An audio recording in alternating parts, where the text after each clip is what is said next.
The Human Cycle by Sri Aurobindo. Chapter 14. The Suprarational Beauty. In the appreciation of beauty, it has a part, but it is not even there the supreme judge or lawgiver. The business of the intellect is to analyze the elements, parts, external processes, apparent principles of that which it studies, and explain their relations and workings. In doing this, it instructs and enlightens the lower mentality, which has, if left to itself, the habit of doing things or seeing what is done and taking all for granted without proper observation and fruitful understanding. But as with truth of religion, so with the highest and deepest truth of beauty, the intellectual reason cannot seize its inner sense and reality, not even the inner truth of its apparent principles and processes, unless it is aided by a higher insight, not its own. As it cannot give a method, process, or rule by which beauty can or ought to be created, so also it cannot give to the appreciation of beauty that deeper insight which it needs. It can only help to remove the dullness and vagueness of the habitual perceptions and conceptions of the lower mind, which prevent it from seeing beauty, or which give it false and crude aesthetic habits. It does this by giving to the mind an external idea and rule of the elements of the thing it has to perceive and appreciate. What is farther needed is the awakening of a certain vision, an insight, and an intuitive response in the soul. Reason, which studies always from outside, cannot give this inner and more intimate contact. It has to aid itself by a more direct insight springing from the soul itself, and to call at every step on the intuitive mind to fill up the gap of its own deficiencies. We see this in the history of the development of literary and artistic criticism. In its earliest stages, the appreciation of beauty is instinctive, natural, inborn, a response of the aesthetic sensitiveness of the soul, which does not attempt to give any account of itself to the thinking intelligence. When the rational intelligence applies itself to this task, it is not satisfied with recording faithfully the nature of the response and the thing it has felt, but it attempts to analyze, to lay down what is necessary in order to create a just aesthetic gratification. It prepares a grammar of technique, an artistic law, and canon of construction, a sort of mechanical rule of process for the creation of beauty, a fixed code or shastra. This brings in the long reign of academic criticism, superficial, technical, artificial, governed by the false idea that technique, of which alone critical reason can give an entirely adequate account, is the most important part of creation, and that to every art there can correspond an exhaustive science, which will tell us how the thing is done, and give us the whole secret and process of its doing. A time comes when the Creator of beauty revolts and declares the charter of his own freedom, generally in the shape of a new law or principle of creation. And this freedom, once vindicated, begins to widen itself and to carry with it the critical reason out of all its familiar bounds. A more developed appreciation emerges, which begins to seek for new principles of criticism, to search for the soul of the work itself, and explain the form in relation to the soul, or to study the Creator himself, or the spirit, nature, and ideas of the age he lived in, and so to arrive at a right understanding of his work. The intellect has begun to see that its highest business is not to lay down laws for the Creator of beauty, but to help us to understand himself and his work. Not only its form and elements, but the mind from which it sprang, and the impressions its effects create in the mind that receives. Here criticism is on its right road, but on a road to a consummation in which the rational understanding is overpassed, and a higher faculty opens, suprarational in its origin and nature.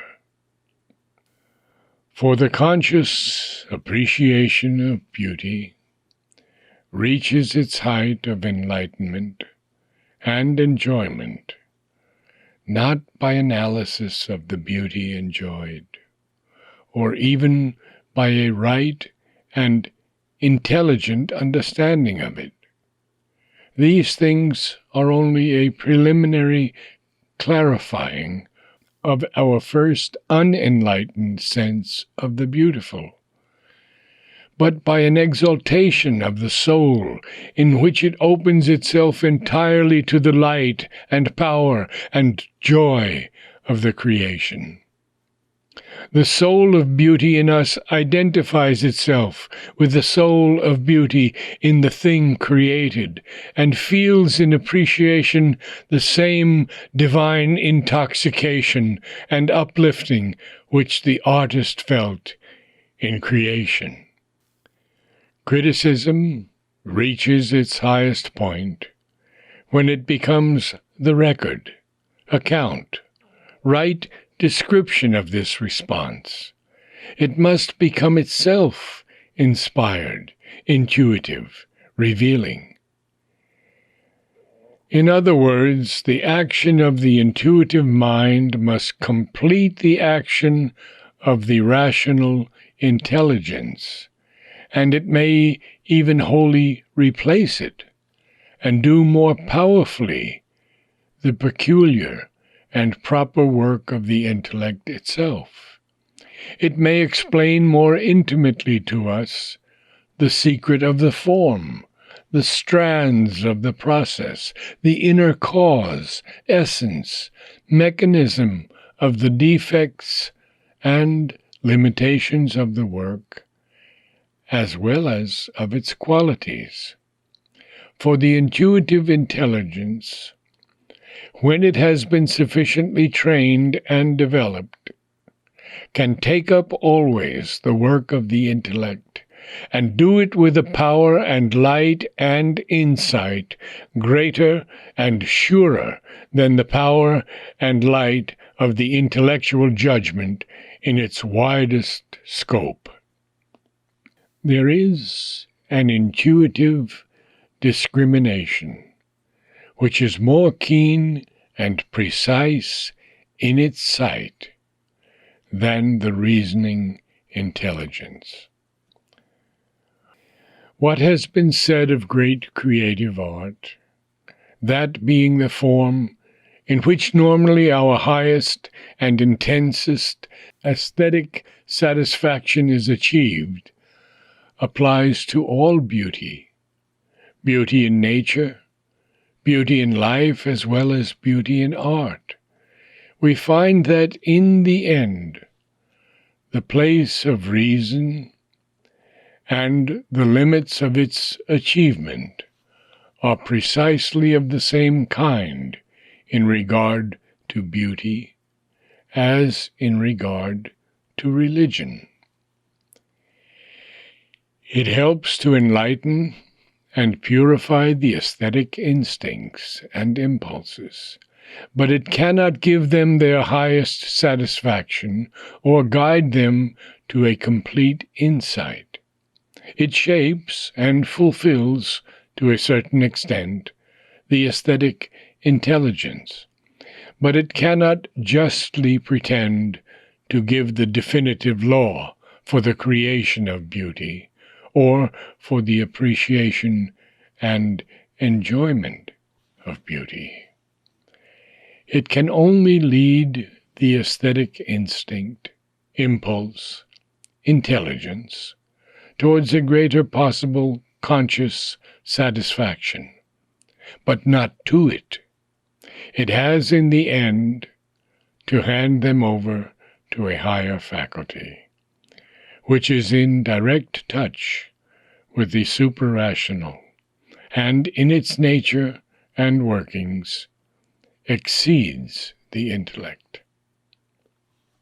And for the same reason, because that which we are seeking through beauty is in the end that which we are seeking through religion, the absolute, the divine. The search for beauty is only, in its beginning, a satisfaction in the beauty of form, the beauty which appeals to the physical senses and the vital impressions, impulsions, desires. It is only in the middle a satisfaction in the beauty of the ideas seized, the emotions aroused, the perception of perfect process and harmonious combination. Behind them, the soul of beauty in us desires the contact, the revelation, the uplifting delight of an absolute beauty in all things, which it feels to be present, but which neither the senses and instincts by themselves can give, though they may be its channels, for it is supra-sensuous.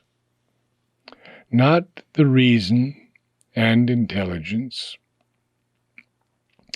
though they too are a channel, for it is supra-rational, supra-intellectual, but to which through all these veils the soul itself seeks to arrive. When it can get the touch of this universal, absolute beauty, this soul of beauty, this sense of its revelation in any slightest or greatest thing, the beauty of a flower, a form, the beauty and power of a character, an action, an event, a human life, an idea, a stroke of the brush or the chisel, or a scintillation of the mind, the colors of a sunset, or the grandeur of the tempest, it is then that the sense of beauty in us is really, powerfully, entirely satisfied. It is in truth seeking, as in religion, for the divine, the all-beautiful in man, in nature, in life, in thought, in art. For God is beauty and delight, hidden in the variation of his masks and forms. When fulfilled in our growing sense and knowledge of beauty and delight in beauty, and our power for beauty, we are able to identify ourselves in soul with this absolute and divine in all the forms and activities of the world, and shape an image of our inner and our outer life in the highest image we can perceive and embody of the all-beautiful. Then the aesthetic being in us, who was born for this end, has fulfilled himself and risen to his divine consummation. To find highest beauty is to find God, to reveal, to embody, to create, as we say, highest beauty, is to bring out of our souls the living image and power of God.